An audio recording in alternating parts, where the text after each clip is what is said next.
Boa noite a todos, sejam todos muito bem-vindos a mais uma reunião aqui do nosso NEP-GCL, em parceria com o Espiritismo.net. Hoje, dia 27/7/2026, nós prosseguimos com a nossa proposta desse ano. Chegando alguém aqui, Sueli Marques.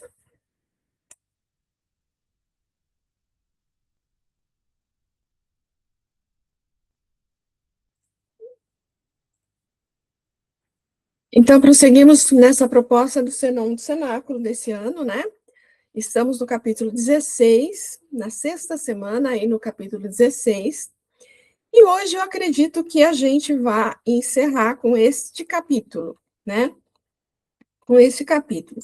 E como a gente na verdade, está no último versículo, que é o 33, né?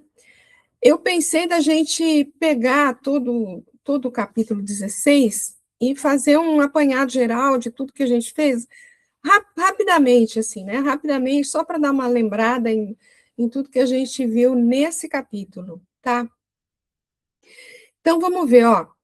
Comecinho do capítulo. Um pouco e não mais me contemplais. Novamente, um pouco e me vereis. Então disseram seus discípulos uns aos outros: que é isso que ele nos diz? Um pouco e não me contemplais, novamente um pouco e me vereis, e vou para o Pai.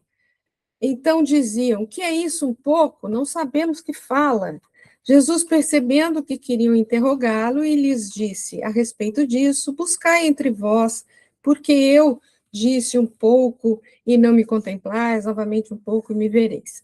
Então, nesse trechinho aqui, eu pensei em comentar um pouco mais a respeito disso, nessa primeira fala aqui, né? Um pouco e não mais me contemplais, novamente um pouco e me vereis, né? E os discípulos que não entenderam o que ele estava querendo dizer, né? Então, só lembrando que a gente, desse primeiro versículo aqui, teve várias coisas que a gente pode retirar dele.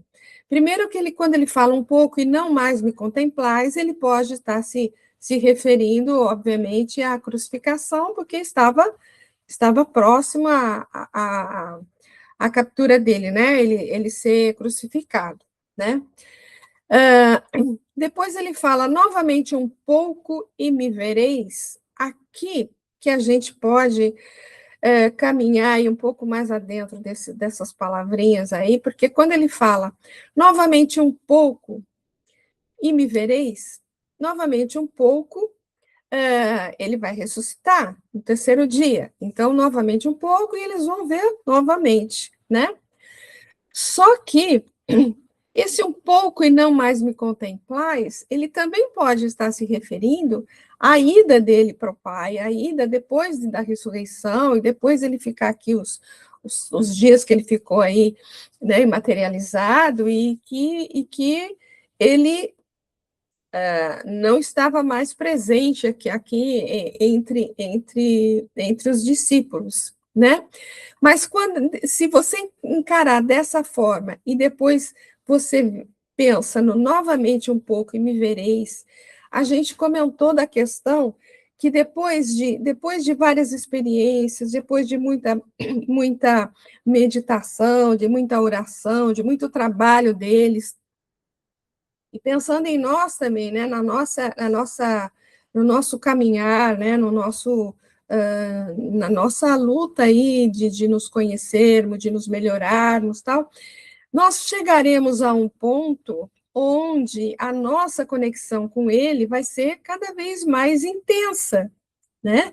Então, esse novamente um pouco e me vereis no sentido de tereis uma conexão maior comigo, e eu estarei com vocês, assim, ele estará sempre conosco, mas no sentido de nós percebermos mais a presença dele junto de nós, junto ao nosso coração, né? E quando ele, no 17, então disseram os seus discípulos uns aos outros, que é isso que ele diz? E a gente comentou, inclusive, na semana passada, que ao longo desse estudo que a gente fez, a gente foi percebendo que Jesus transmitiu um monte de coisa para eles, mas o entendimento deles ainda estava bastante, né, bem, era difícil para eles entenderem tudo, perceberem tudo que Jesus estava dizendo, assim, com mais intensidade, com mais profundidade, né? Então, a gente vê aqui o, o trajeto, né, dos discípulos, que depois, mais para frente, a gente vê que eles falam que agora eles estão entendendo, agora eles estão percebendo realmente, né? Então, lembrando aqui do caminhar desses discípulos ao longo desse trajeto que a gente percorreu aqui esse ano, né? Talvez também tenha sido o nosso trajeto, né? E na sequência, alguém quer comentar alguma coisa a respeito disso? E na sequência, olha, amém, amém vos digo que vós chorareis e entoareis lamentações. O mundo se alegrará, vós estareis entristecidos, mas a vossa tristeza se tornará alegria. A mulher, quando está prestes a dar à luz, tem tristeza porque sua hora chegou. Quando, porém, a criancinha é gerada, não mais se lembra da provação por causa da alegria, uma vez que foi gerado um ser humano para o mundo. Assim, vós também agora tendes tristeza, mas vos verei novamente e o vosso coração se alegrará, e a vossa alegria ninguém tira de vós. Naquele dia nada me perguntareis. Amém, amém vos digo, o que pedirdes ao Pai em meu nome, ele vos dará. Com relação a esse trecho, primeiramente aqui, né? Amém, amém vos digo que vós chorareis e entoareis lamentações. Com certeza, né? Vendo Jesus preso, crucificado, chorareis, entoareis lamentações. E quando ele fala o mundo se alegrará, né? O mundo se alegrará. O mundo, a gente viu em reuniões anteriores que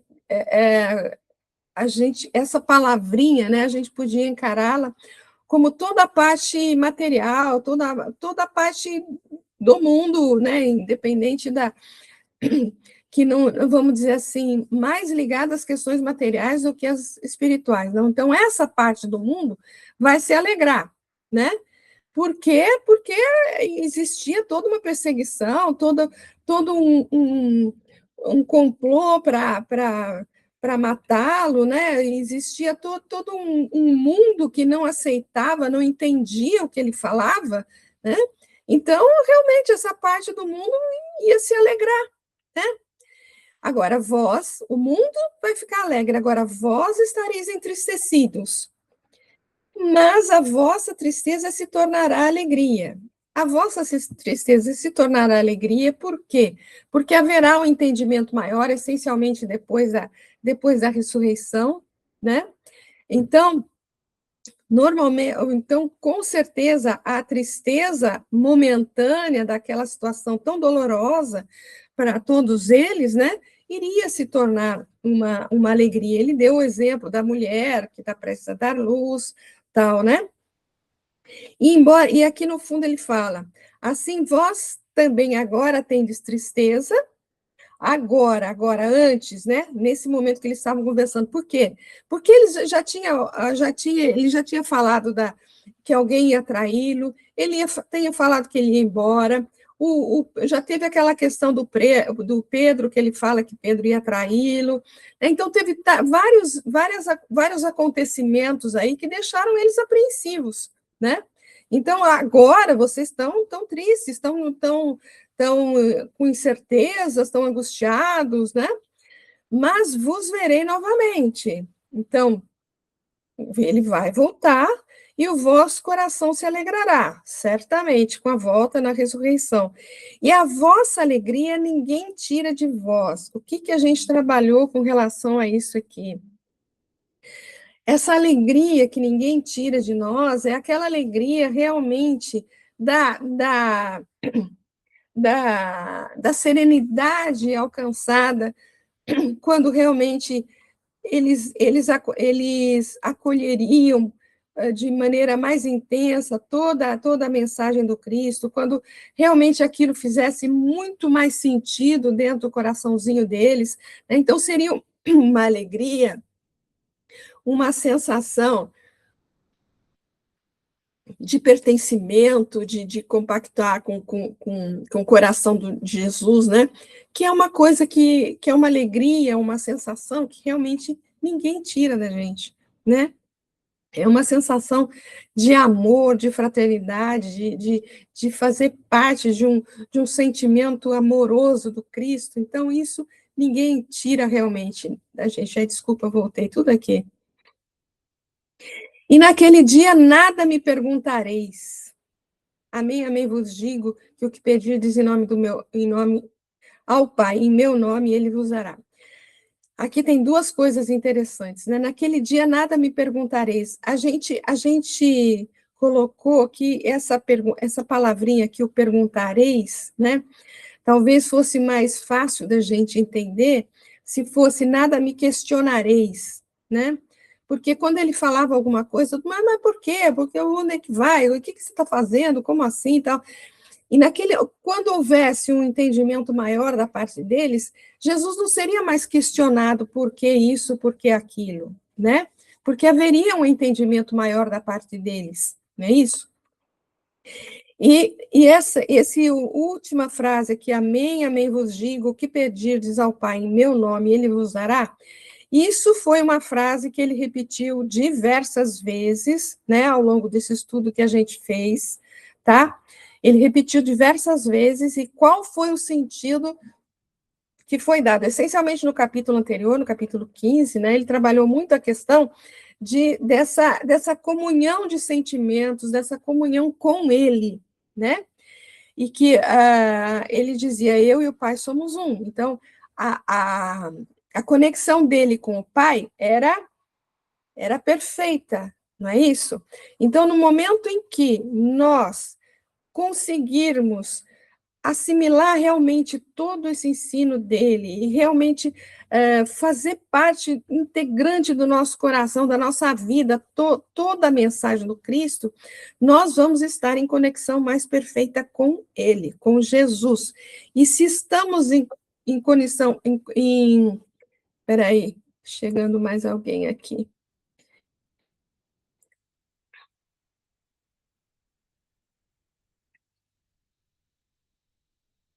Pronto. E estando em conexão perfeita com ele, se ele está em conexão perfeita com o Pai, nós estaremos também em perfeita conexão com o Pai. Então, nesse sentido, a partir desse momento, tudo que a gente pedir, a gente não vai estar pedindo nada assim de maneira pessoal, interesses particulares, né? Tudo que a gente pedir vai estar em perfeita conexão com as leis divinas, vai estar em perfeita conexão com a vontade de Deus. Então, tudo que a gente pedir em nome dele é porque a gente já tem essa conexão perfeita com ele. Então, se for nesse sentido, tudo que a gente pedir vai ser dado, porque vai estar de acordo com as leis divinas. Não tem como, né, ser negado. E na sequência, até agora não pedistes nada em meu nome. Pedi e recebereis, a fim de que a vossa alegria esteja completa. Quer dizer, até agora não pedistes nada em meu nome, significa, até agora a conexão não está perfeita, mas vai estar perfeita, né? Então, peçam em meu nome, trabalhem nessa conexão que vocês vão conseguir isso, né? E a alegria do coração, como a gente falou lá, que a alegria ninguém tira, né? Então, a alegria será completa. E eu vos falei essas coisas por parábolas. Vem a hora em que não mais vos falarei por parábolas, mas vos relatarei abertamente a respeito do Pai. Então, até agora ele falou por parábolas, porque as pessoas realmente não entendiam completamente o que ele dizia. Mas ali, com aquelas pessoas que estavam ampliando a capacidade de entendimento, ele não precisaria mais falar de metáforas, né? Mas ele vai falar mais abertamente. Naquele dia que pedirdes em meu nome, e não vos digo que eu rogarei ao Pai por vós. Nossa, ele não vai pedir pela gente? O que quer dizer isso? Porque no dia que a gente realmente pedir em nome dele, como a gente comentou anteriormente, é porque a nossa conexão com ele vai estar perfeita. Então, não tem mais porquê ele interceder por nós, porque nós vamos estar em ligação direta com o Pai, né? Pois o próprio Pai vos ama, porque me amaste e crestes que eu saí de Deus. Ou seja, nós entendemos mais essa conexão toda, e aí eu saí do Pai e vim para o mundo, agora deixo o mundo e vou para o Pai. Na tradução do Cláudio Fajardo, eu lembro que tem assim, e agora novamente deixo o mundo e vou para o Pai, né? Que fica claro que ele já fez esse trajeto outras vezes, né? E que é o trajeto que nós fazemos. E que a gente comentou também essa questão de eu sair do Pai, não só ele saiu do Pai, mas todos nós saímos do Pai, nós somos criação divina, então saímos do Pai. Saímos do Pai e viemos para o mundo. Então, esse trajeto de sair do Pai como princípio inteligente, né? Vir para o mundo, crescer e depois voltar para o Pai, ele traduziu aqui o trajeto todo do crescimento de um espírito, desde simples e ignorante até espírito puro. E aí dizem os seus discípulos, eis que agora falas abertamente e falas sem nenhuma parábola. Então, eles estão entendendo melhor, né? Agora entendemos que sabe todas as coisas e não tens necessidade de que ninguém te interrogue, ou ninguém que te questione, né? Como a gente comentou. Por isso cremos que saíste de Deus. Então, responde Jesus, credes agora? Eis que vem a hora e chegou para que sejais... Espera um pouquinho, chegou mais alguém aqui.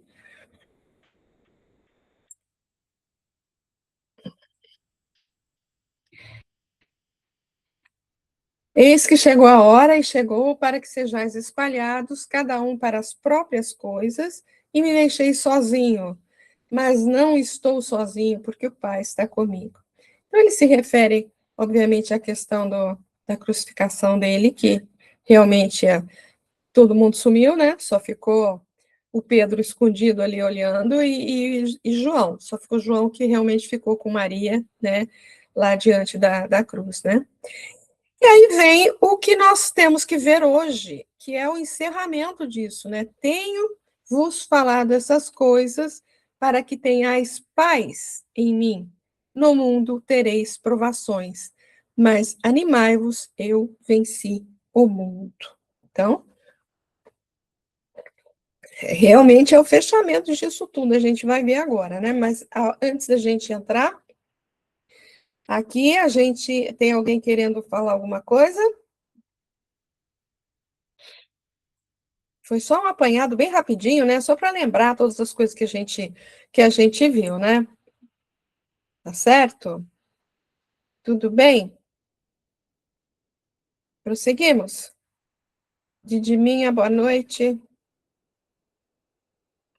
Então vamos lá, ó. Boa noite, Val, boa noite a todos. Desculpa o atraso, que eu atrasei para sair lá da casa, perdão. Imagina, sem problemas, querida. Vamos lá. Então, tenho-vos falado essas coisas para que tenhais paz em mim. No mundo tereis provações, mas animai-vos, eu venci o mundo. É um versículo extremamente importante, que fala muitas coisas para a gente. Então, vamos ler. Alguém quer falar alguma coisa? Então, vamos lá. Vamos ver o que o nosso amigo falou para a gente aqui, ó. Depois a gente comenta. Tenho-vos dito essas coisas. Esta é uma expressão várias vezes repetida nesse quarto evangelho, mais precisamente nos ensinamentos do cenáculo, que a gente viu, inclusive, ao longo do estudo aí, né, desse ano. Refere-se o Senhor a estes ensinamentos que vem ministrando, obviamente, né, chamando-nos a atenção para a importância dos mesmos em nossa vida. Então, ele fala, eu estou falando isso, presta atenção que estou falando isso, né? Então, ele repete algumas vezes para chamar a atenção. Lembremos sempre essas coisas que estão sendo ditas por ele, que, segundo os espíritos venerandos que participaram da codificação espírita, ele é o guia e modelo da humanidade. Desse modo, tenhamos atenção, pois não são essas quaisquer lições, mas a maior lição de vida de todos os tempos. Ele deixou para falar isso tudo no final da existência dele aqui, e não com todo mundo, apenas com pessoas que já estavam mais preparadas, né? E tinham condições de entender o que ele estava dizendo. E ele começa a falar, lembrando até que depois que Judas saiu, né? Nem Judas, que tinha convivido com ele, estava preparado para receber essas informações. Então, realmente, isso que a gente viu aí ao longo desse ano, né? É a maior lição de vida de todos os tempos. Chegando mais alguém, acho que é Silvinha. Silvinha. Vamos lá. Tá? Então, prosseguindo, tenho-vos dito essas coisas para que em mim tenhais paz. A paz sempre foi pleiteada e discutida pelos povos de todas as épocas. No entanto, na atualidade, nos parece ser ela a maior de todas as necessidades. Todos nós queremos paz, né? Dentro da nossa casa, no trabalho, na casa espírita, no mundo inteiro, no país, no mundo inteiro, né? Entre nós, portanto, que ainda não a entendemos, é ela motivo de tratados e acordos. E quando se diz que um acordo de paz foi feito entre alguns países, na verdade, esse acordo é só um intervalo entre duas guerras, pois em breve, por não ser fundamentado na paz verdadeira, o acordo se rompe e iniciam-se novos combates.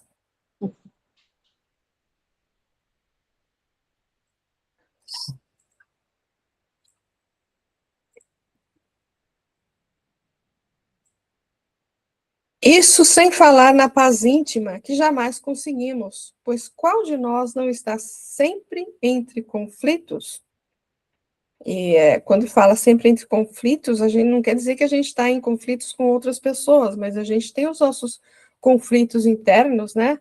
As nossas dúvidas, as nossas ansiedades, as nossas questões todas que a nossa mente trabalha, né? E a paz no lar, no ambiente de trabalho e até mesmo nos grupamentos religiosos, também aí não a encontramos. Por completo, com certeza não, né?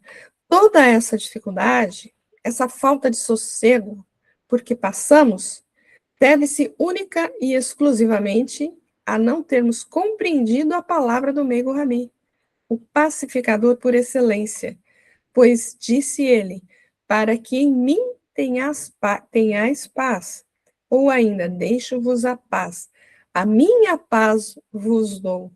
É legal estudar isso aqui, né, porque a paz de Jesus não é a paz do mundo, né, não é a paz que a gente vê aí entre países, mas vamos lá.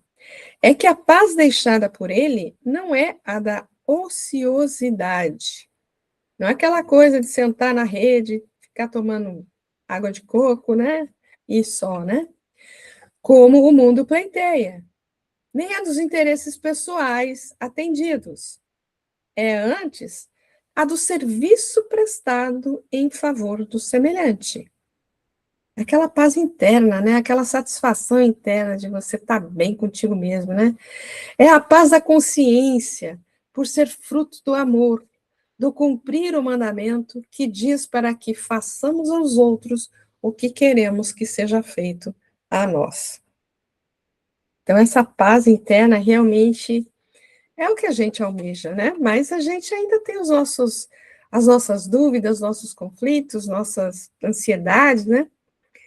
Mas ainda, pelo que parece, longe estamos dessa compreensão superior, pois viver este mundo de glória significa desfazer-se do personalismo, arregaçar as mangas e estar disposto sempre a trabalhar sem escolher em quê, fazer o bem sem olhar a quem. Então, é aquela questão que tem muito a ver com... Pois eu quero ouvir vocês falando aí, né? Mas é aquela questão, eu acho que tem muito a ver com a nossa fé. Porque se você está passando por uma situação complicada, mas se você tiver aquela fé firme de que tudo que está acontecendo está dentro da vontade divina, que tudo passa e que tudo tem o seu valor, tudo tem o seu objetivo, o seu significado, né? A gente vai encarar aquilo com mais paz interior, com mais serenidade, né? Fácil? Nossa Senhora, está longe de ser fácil, né? Está longe de ser fácil. Mas particularmente, eu acho que tem muito essa paz adquirida, a consciência interior, né, adquirida sem nenhum questionamento, eu acho que tem muito a ver com isso. Alguém quer comentar alguma coisa?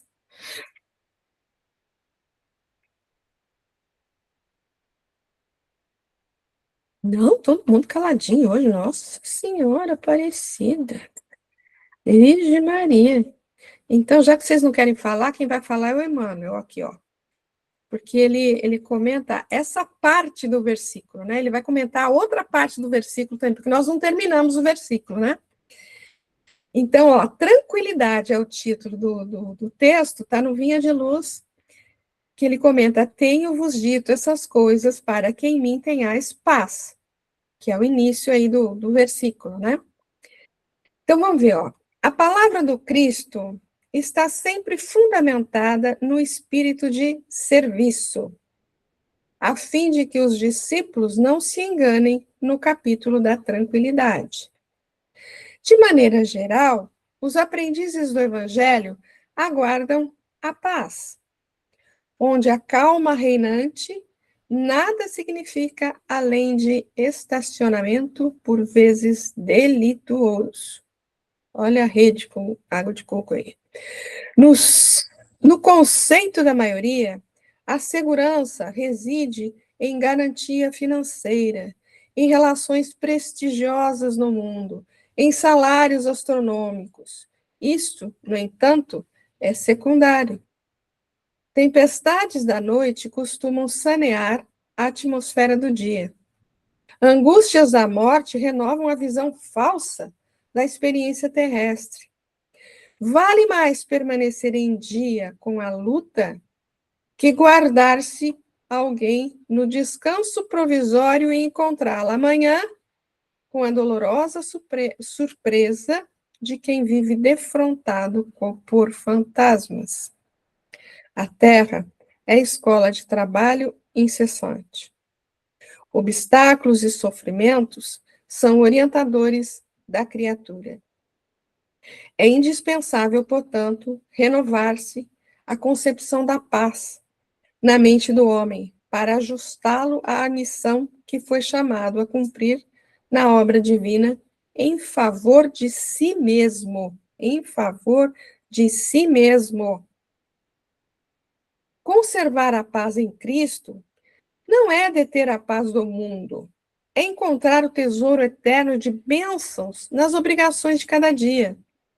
Não é fugir ao serviço, é aceitá-lo onde, como e quando determine a vontade daquele que prossegue em ação redentora junto de nós em toda a terra.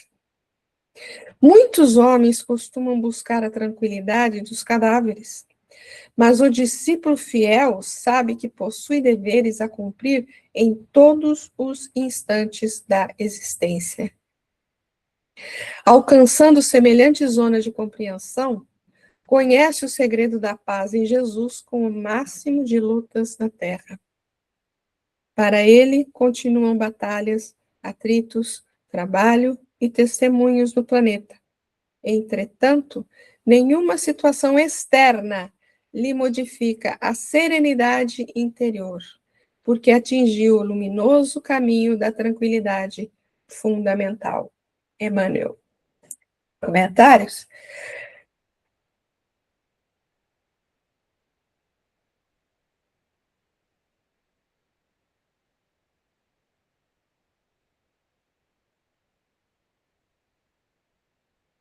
Deus te crie para o bem. Saúde.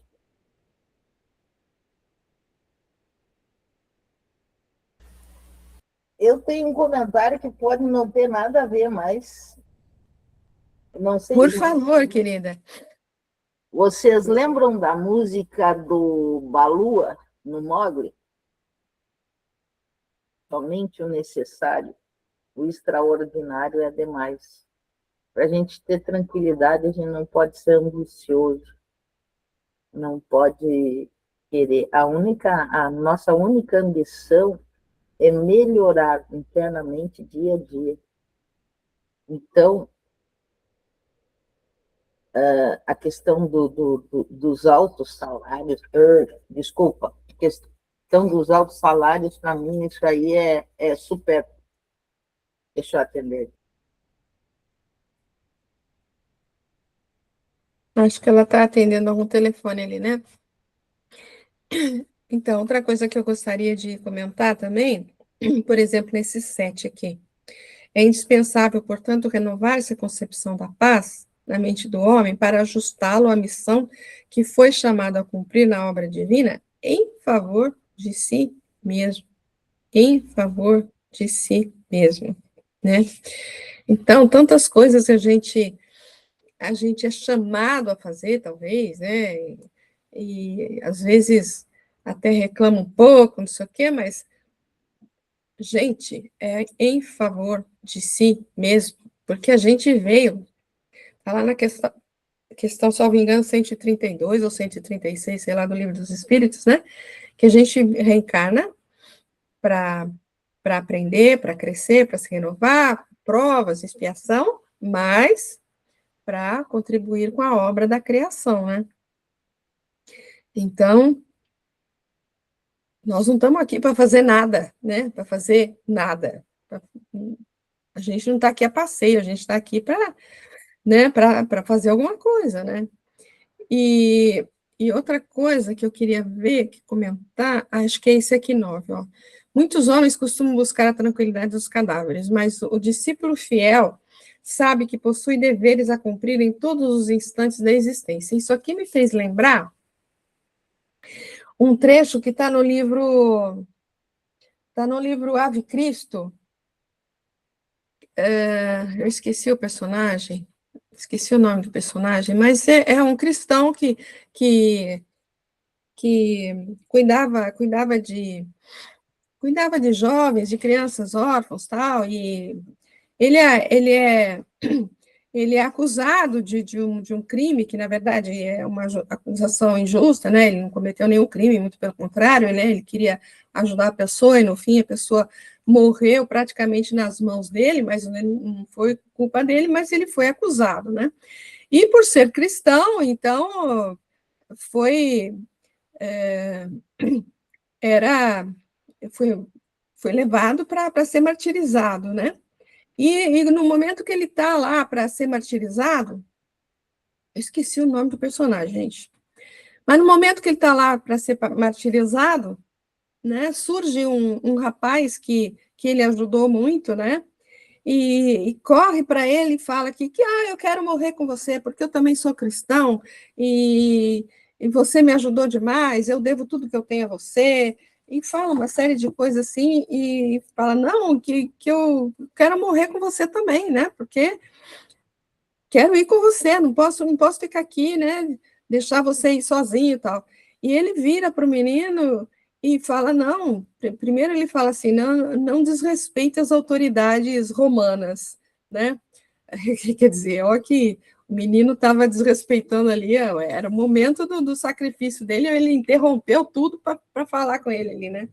Então, não desrespeite as autoridades aqui. E fala da questão de que porque que a morte dele vai ser assim, vai ser rapidinho, ele vai embora, acabou, vai acabar o sofrimento, né? Não é uma questão complicada a morte em si, né? Mas ele fala que seria muito mais importante para o menino, né, para o rapaz, prosseguir vivo e prosseguir com o trabalho, prosseguir com a divulgação do cristianismo e prosseguir auxiliando as pessoas do que morrer. Era muito mais importante, né, para o menino, a vida do menino, do que a morte dele. Então, é uma coisa linda, um trecho lindo. Pena que eu não lembro dos nomes aqui para falar para vocês. E outra coisa que eu me lembro também, quando se fala em serenidade, né? Em serenidade interior, como está aqui no último trecho aqui, a gente não pode esquecer de Paulo, né? De Paulo, quando ele estava caminhando lá para Damasco já, né? A cabecinha dele, antes de Jesus aparecer para ele, a cabecinha dele estava trabalhando o quê? Ele buscava uma paz interior, uma serenidade que ele não tinha, e que ele via essa paz, essa serenidade em todos aqueles cristãos que estavam sendo mortos, martirizados, né? Então, ele estava trabalhando na cabecinha dele como que aquelas pessoas poderiam, assim, estar tão tranquilas, tão serenas, num momento crucial da vida delas, né? E que ele, com todas as condições de vida que ele tinha, de poder político, econômico, toda a vida de triunfos dele, vamos dizer assim, né? Triunfos do mundo, né? Ele não conseguia essa paz de jeito nenhum, né? Então, não dá para esquecer de Paulo nesse momento, quando se fala em paz interior, em serenidade interior, não dá para esquecer de Paulo, né? Fala, minha flor. Pode voltar à tela anterior e desculpa mais uma vez ter tocado. Imagina. Esta aqui? Isso. Tá. Eu penso aqui, buscar a tranquilidade em cadáveres, eu penso nas pessoas que a gente pisa, às vezes até a gente mata, não fisicamente, mas socialmente, para poder subir numa carreira, vamos dizer assim, né? E esquece do essencial, né? Que é o ensinamento de Jesus, o amor ao próximo, a caridade. Querer ser superior ao outro, por isso que eu acho que é nesse sentido esse parágrafo. É isso. Legal você lembrar disso, né? Porque essa morte, como você falou, não necessariamente é a morte física realmente, né? Às vezes até uma maledicência, né, Silvinha? Às vezes até uma maledicência se acaba com a vida de uma pessoa, não é? E como você fala, às vezes é o fato de uma pessoa tá incomodando, então você acaba com ela para ela não te incomodar mais, para você ter paz, né? Não é uma paz verdadeira, obviamente, né? Muito legal essa observação. Legal. Mais alguma coisa, pessoal? Não? A Sueli botou ali no chat o Quinto Varo Quinto Varro. Quinto Itaciano. Varro. Isso mesmo, Sueli. Obrigada. Eu não vi o chat. É difícil para mim acompanhar o chat aqui. É isso mesmo, Quinto Varro. Quinto Varro. Exatamente. Beleza. Obrigado, querida. Obrigada. Gente, seguindo mais um pouco aqui.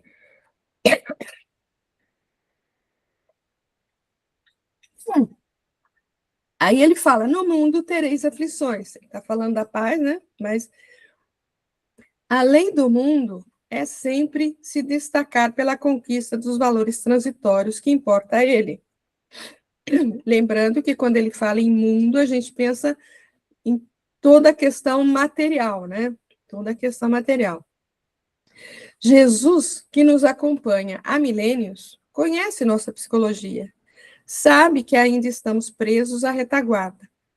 Porém, como a lei que rege a vida é evolucional, propõe sempre alternativas novas e capazes de nos arrebatar de nossa pequenez, promovendo-nos a um patamar de maior espiritualidade.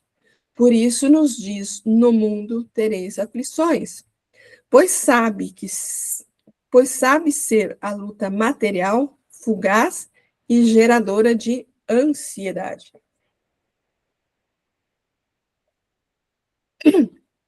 Tanto nessa, como ele falou anteriormente, de questões de salários, de cargos, de posições sociais, né? Então, o mundo material chama isso, né? E por ser um educador superior, não nos diz apenas qual é o problema, mas também nos aponta a solução por meio de uma doutrina de amor capaz de nos libertar de todas as inquietudes. Desse modo, se quisermos nos libertar do mal desses tempos em que vivemos, mal caracterizado pela ansiedade e depressão, lembremos que o galardão do mundo é a aflição. Porém, se amarmos como ele nos ensinou, teremos a paz definitiva, pois duradoura e para sempre. E aí, algum comentário? Desculpa. Para variar, minha garganta tá fechada. Prosseguindo mais um pouco, então, porque hoje esse pessoal tá calado, não quer falar, tá com preguiça, acho. Mas tem de bom ânimo. Como dissemos, a sua, Jesus, né? É a didática perfeita. Jesus é o psicólogo maior da humanidade. Aponta-nos sempre o modo como nos desfazer dos erros e nos dá sempre impulso e alento para buscarmos as conquistas de que necessitamos. Ensina-nos a gerenciar nossa vida pensando de forma positiva e sem desanimar. Tem de bom ânimo. Dito assim por ele, é a energia de que necessitamos, a vitamina espiritual, pois trata-se da certeza de que, se procedermos coerentemente com o que ele ensina, atingiremos a meta final de paz e felicidade. É o que a gente comentou no início, né? É um estágio, vamos dizer assim, né? É um estágio de comunhão perfeita com ele, né? Que a gente está caminhando para conquistar, né? Que a gente, aos poucos, vai conquistando. Como ele falou acho que foi no capítulo 14, que ele falou, vou preparar-vos o lugar, lembra disso? E a gente comentou, vou preparar-vos o lugar. Primeiro a gente comentou que não é porque ele saía que ia começar a preparar esse lugar. A gente comentou que ele está preparando esse lugar desde que ele tomou a terra como incumbência para cuidar, né? Está cuidando de nós. E esse lugar que ele vai preparar, como assim? Ele está dando condições, subsídios para a gente, argumentos, né? Ensinos, oportunidades, situações para que a gente vá conquistando esse lugar, né? Então, entenda-se esse lugar que ele está preparando, entenda-se o quê? Patamar espiritual que a gente está conquistando aos poucos, né? À medida que a gente vai crescendo, à medida que a gente vai adquirindo amadurecimento espiritual, que é uma palavrinha que a gente trabalhou bastante já no decorrer desse estudo, né? Então, nós vamos conquistando o nosso amadurecimento espiritual e conquistando, então, esse lugar que ele, sim, está preparando para nós, né? Olha, porque aqui, ó, então ele aponta-nos sempre o modo como nos desfazer dos erros, dos equívocos, das ilusões, né? E nos dá impulso, alento, ou seja, ele traz todos os subsídios, as situações, as oportunidades, para a gente buscar as conquistas que nós necessitamos, né, as conquistas, o patamar espiritual que a gente precisa atingir, que a gente vai atingir, né? Alguns mais rapidamente que outros, mas todos nós vamos atingir, certo? Atingindo a meta final, que é de paz e felicidade, como tá aqui embaixo. Algum comentário?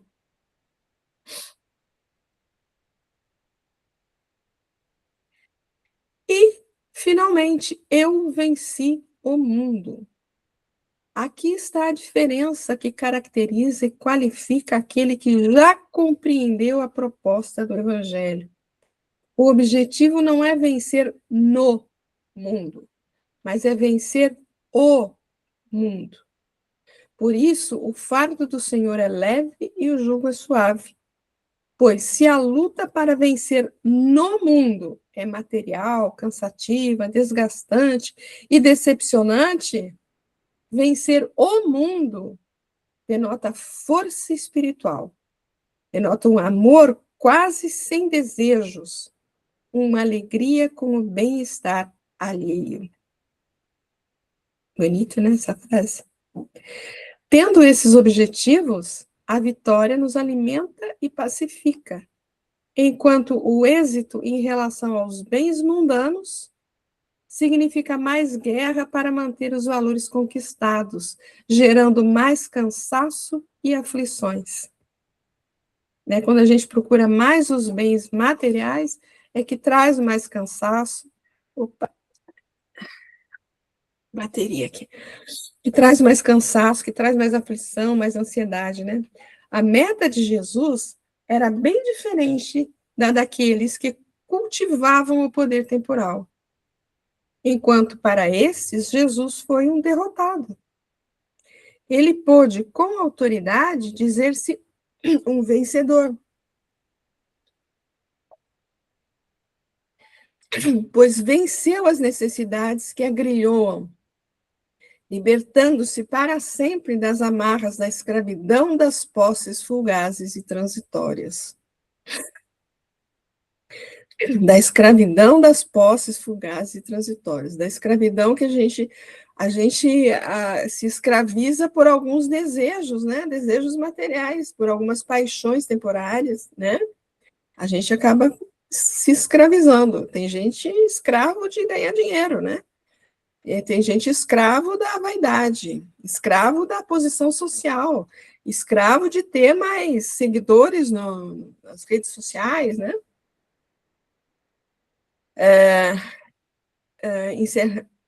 Encerrado esse texto, agora esse trecho, agora a gente vai para um texto do Emmanuel, mas alguém quer comentar?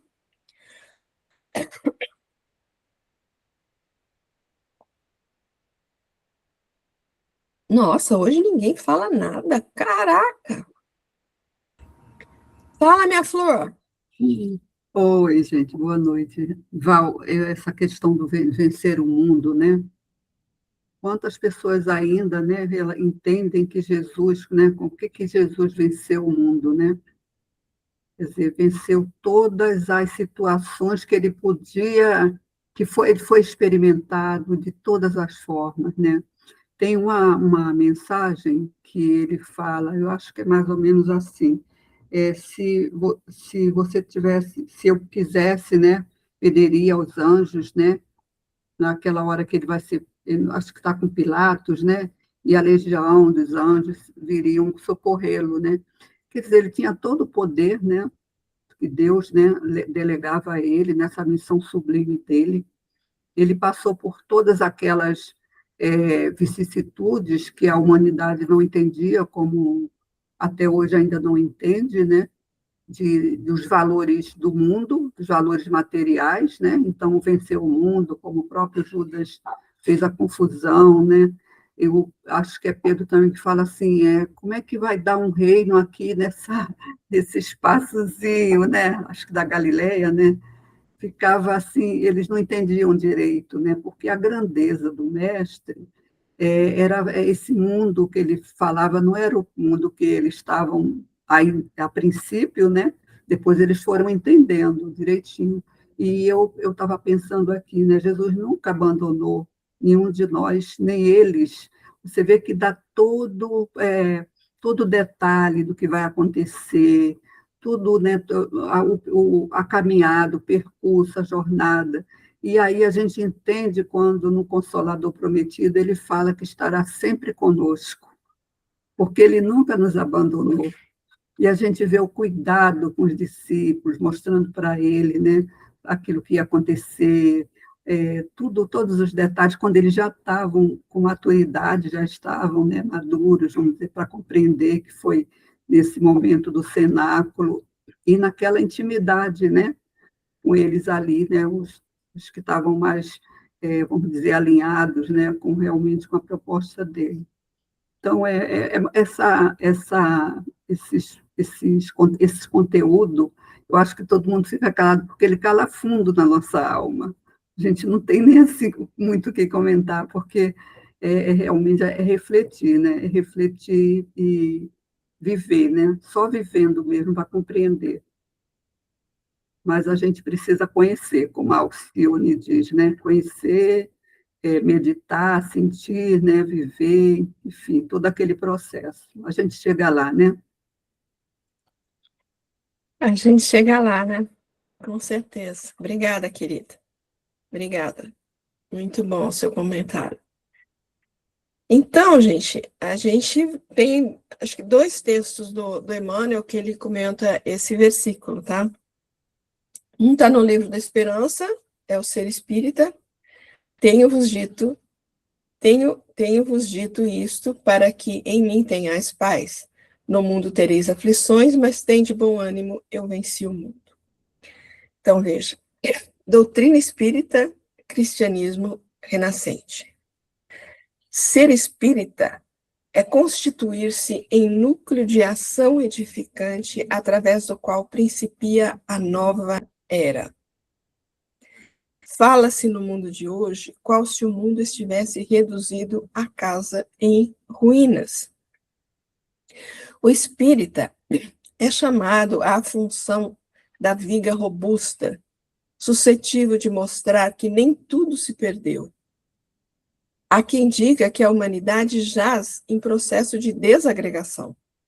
O espírito é convidado a guardar-se por célula sadia, capaz de abrir caminho à recuperação do organismo social. O espírita, onde surja a destruição, converte-se em apelo ao refazimento. Onde estoure a indisciplina, faça esteio da ordem. E onde lavre o pessimismo, ergue-se de imediato por mensagem de esperança. Assim sucede porque o espírita reconhece que não vale exigir dos outros aquilo que não fazemos, nem reclamar no vizinho o clarão de um farol, quando muitas vezes esse mesmo vizinho espera pela chama de alguém que lhe aqueça e ilumine o coração enregelado na sombra. Companheiro de ideal, o ensinamento espírita é a palavra do Cristo, que nos alcança sem gritar, e a obra espírita, desde as bases primordiais de Allan Kardec, é construção do Evangelho, levantando as criaturas sem rebaixar a ninguém. Trabalha servindo, cônscio de que cada um de nós é o agente da propaganda de si mesmo, no trabalho da redenção humana, que não nasce da violência e sim da verdade e do amor, no toque fraternal de espírito a espírito. À vista disso, se muito podes realizar a benefício do próximo, por aquilo que sabes, somente conseguirás renovar os semelhantes por aquilo que és. Eu achei tão forte esse texto, gente. Não, lindo, maravilhoso. Eu quero o título dele, porque eu vou copiar, vou reler novamente. Ele é espetacular. E é o que eu acho que eu penso, gente. A gente tem, como espírita, esse dever, né? A gente tem que ter isso com a gente. E não ficar corroborando com as ideias de que é fim do mundo, está tudo perdido. Não é por aí, gente. É isso aqui. Ser Espírita, tá? Livro Esperança, 70. Eu quero esse texto para mim. Muito bom. Não, foi fantástico mesmo, né? É um puxão de orelha. Ele sempre dá puxões de orelha na gente, Tá, né? mas Sempre. esse tá demais, tá limpo. Mas esse quase que arranca a orelha, né? Esse foi terrível. Realmente fala da função do que é ser espírita realmente, né? E tem tudo a ver, como a gente falou, a acreditar no Cristo, a entender a missão dele, a entender a posição dele, o ensino dele, e saber que a gente vai mudar, que a gente vai crescer, que a gente vai, né, quando eu falo a gente, é o planeta mesmo, a humanidade, né? Então, cara, achei fantástico mesmo, mesmo, mesmo, mesmo. Tudo bem? E para finalizar, pessoal, hoje a gente vai terminar mais cedo, porque a gente só tinha um versículo mesmo, né? Escultores de almas, autores diversos, Emmanuel, Véspera da Alegria. Tendes confiança, eu venci o mundo, ou tendes bom ânimo, né? Conforme as tradições. Se provações te visitam, anima-te na fé e atende às tarefas que te foram confiadas. A terra ainda não é um paraíso, conquanto as fontes e flores que a enriquecem.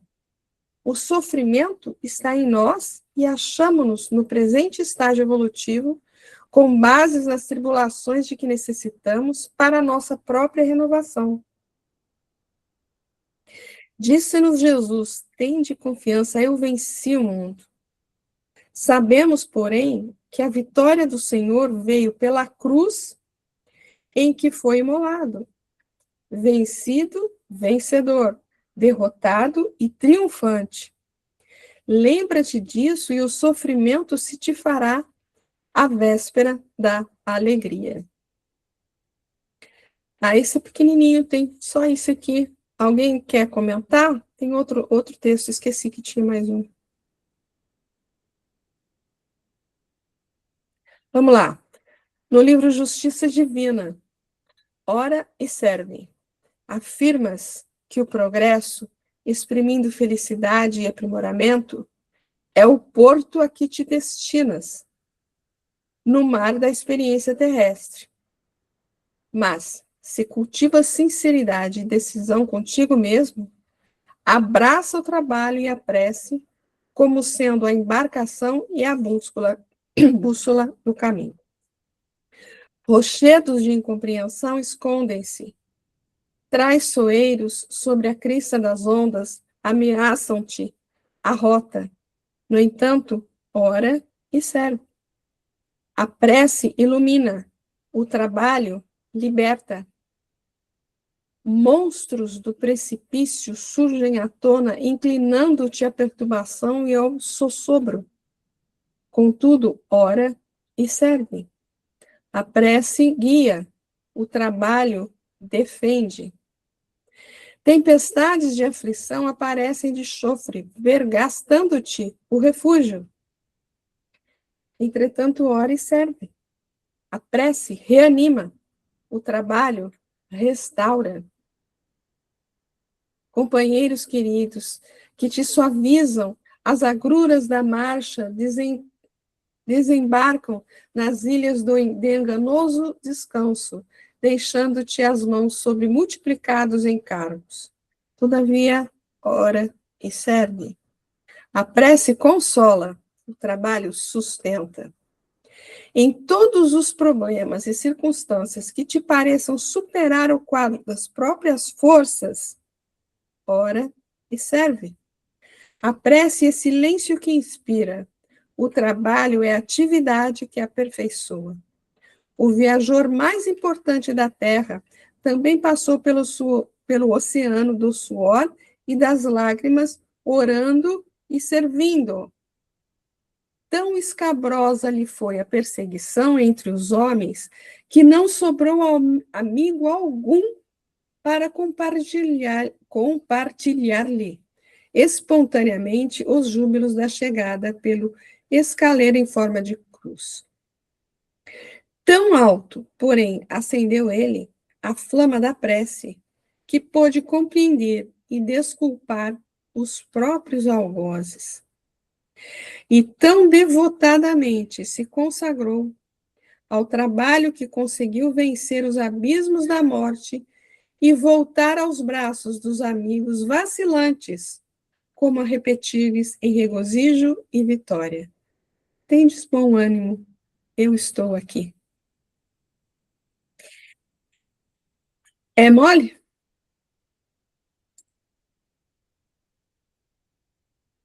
Alguém quer comentar, pessoal?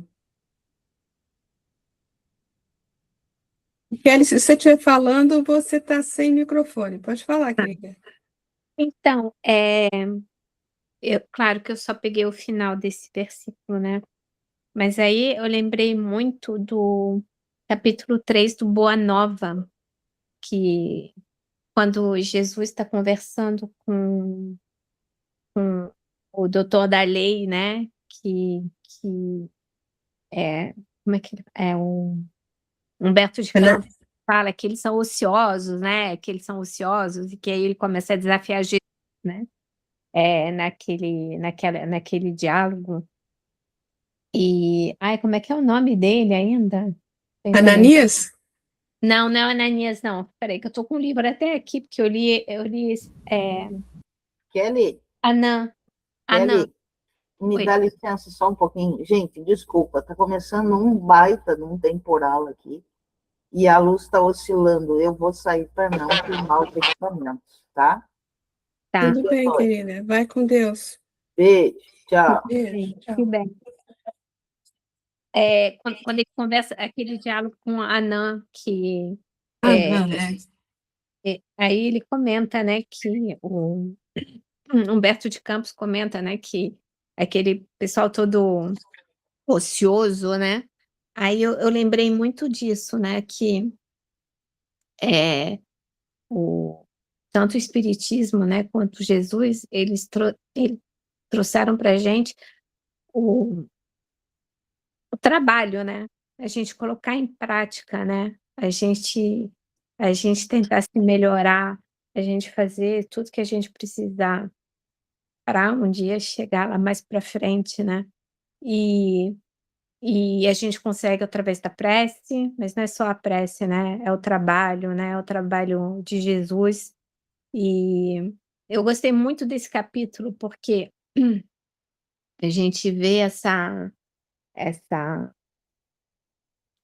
como fala? Esse paralelo, né? Eu senti muito nesse capítulo esse paralelo do trabalho, né? Com a teoria, entre aspas, né? Palavras, né? E é bem, bem interessante. Assim, eu peguei esse final do capítulo aí do versículo de vocês, mas eu gostei muito. Então, eu parei de falar.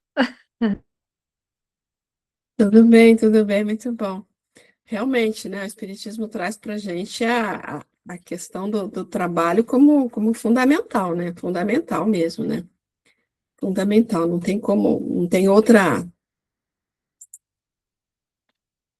E é o trabalho com carinho, né? Sem querer sobressair. Sim, Porque tem pessoas que confundem muito, né? Que acha que trabalhando vai ganhar alguma recompensa, né? Qualquer que seja, né? Seja tanto material quanto espiritual, enfim, moral.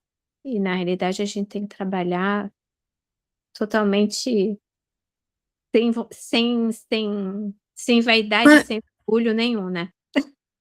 com alegria, né? Com alegria, com alegria, entendendo que tá, entendendo como é bom, né? E aí, crianças, tudo bem? Tudo em paz? Então, semana que vem a gente começa com isso aqui, ó. Capítulo 17, a oração de Jesus. Tá bom? Hoje a gente terminou mais cedo, porque a gente só tinha um versículo, e eu acho que para começar o outro aqui, acho que não é interessante, né? A gente primeiro vai ler toda a oração e depois passamos para os comentários, como é de praxe sempre no nosso estudo, né? Então é isso. Agradecendo bastante a colaboração de todos, né? O Kelly não vai embora, não. Fica aí, eu vou desligar, mas não vai embora, não.